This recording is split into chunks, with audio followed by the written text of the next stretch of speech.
আসসালামু আলাইকুম রাহমাতুল্লাহ। আমি আপনাদের সামনে দাঁড়িয়েছি মূলত একটু দোয়া নেওয়ার জন্য। সঠিকভাবে ইসলামী জালসায় ওয়াইজিনরা যে আলোচনাগুলো করেন,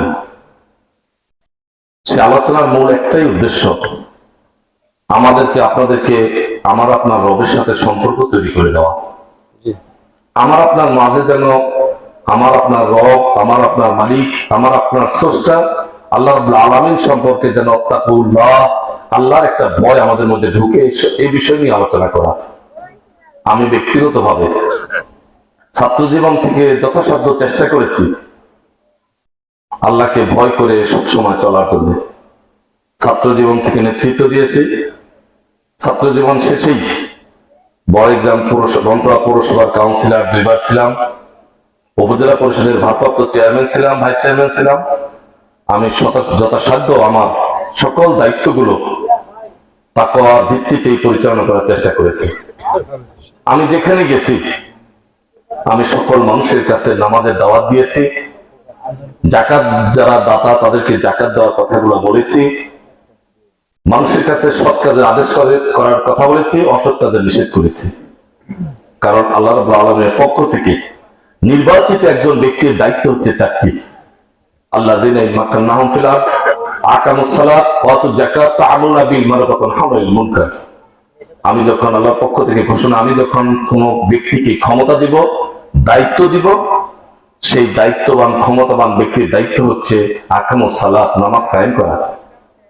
তিনি তার সব অধীনস্থ মানুষগুলোকে নামাজ পড়াই নিবে, ওয়া আতুজ যাকাত, যাকাত প্রতিষ্ঠা করাই নিবে, তা'মুরুনা বিল মা'রুফ, সবসময় মানুষকে সৎ কাজের আদেশ করবে, ওয়া তানহাউনা আনিল মুনকার, অসৎ কাজকে সমাজ থেকে দূরীভূত করার জন্য ভূমিকা রাখবে। আল্লাহর অশেষ মেহেরবানি, আমি আমার দায়িত্ব পালন করার চেষ্টা করেছি। আমি বনপাড়া পৌরসভা যে ওয়ার্ডের কাউন্সিলর ছিলাম, আমার দায়িত্বের ফলশ্রুতিতে আল্লাহর খাস রহমত, আমি প্রশংসা শেষ করতে পারবো না, আলহামদুলিল্লাহ। দীর্ঘ 4টি নির্বাচন, আমার পরপর 3টি নির্বাচন হয়েছে। 3টি নির্বাচনেই আল্লাহর অশেষ মেহেরবানি, আমি যাকে প্রার্থী দিয়েছি আমার ওয়ার্ডের জনগণ তাকে নির্বাচিত করেছে। অতএব আমি আপনাদের কাছে বলতে চাই, আগামী দিনের জন্য দোয়া চাইতে আসছি। এই কারণেই জামাত ইসলামের পক্ষ থেকে আমাকে প্রার্থী ঘোষণা করলেও মৌলিকভাবে একক দলের ভোটে কখনো কেউ নির্বাচিত হতে পারে না। আমি এখন সর্বজনীন, আমি দল, মত, ধর্ম, বর্ণ নির্বিশেষে সকলের মানুষের সামনে আমি নিজেকে উপস্থাপন করছি, একজন আলিম হিসাবে, একজন দ্বীনের দায়ী হিসাবে, একজন কোরআন এবং সুন্নাহর অনুসারী হিসাবে।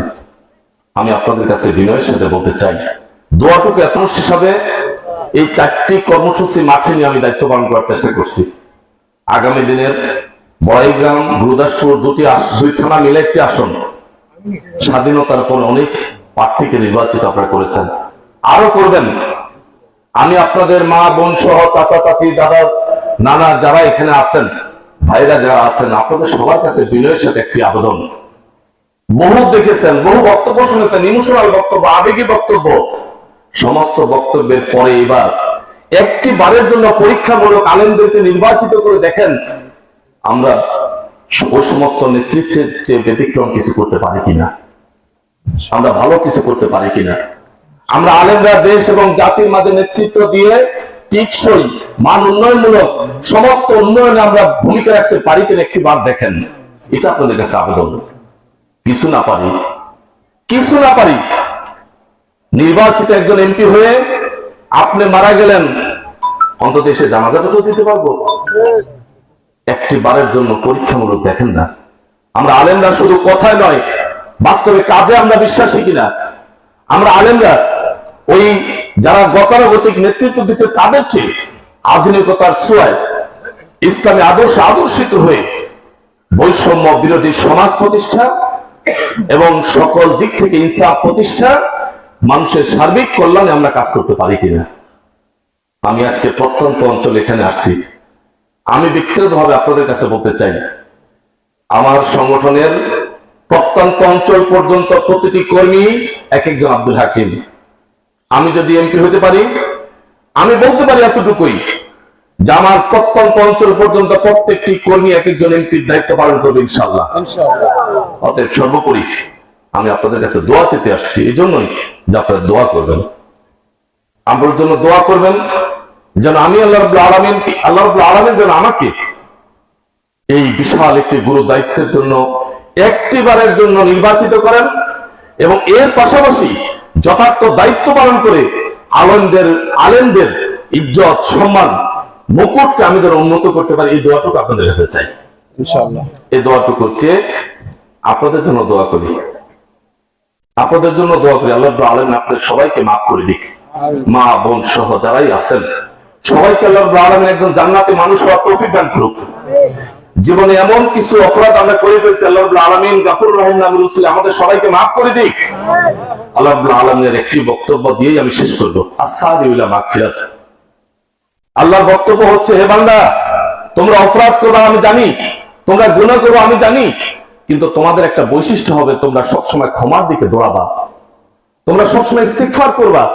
তোমরা কবিরা গুনাহ করে ফেলছো, ওযু করো, নামাজ আনতে, এবার সিজদায় পড়ে একটু কাঁদো না আমার কাছে। আল্লাহর চাহিদা হচ্ছে এটা।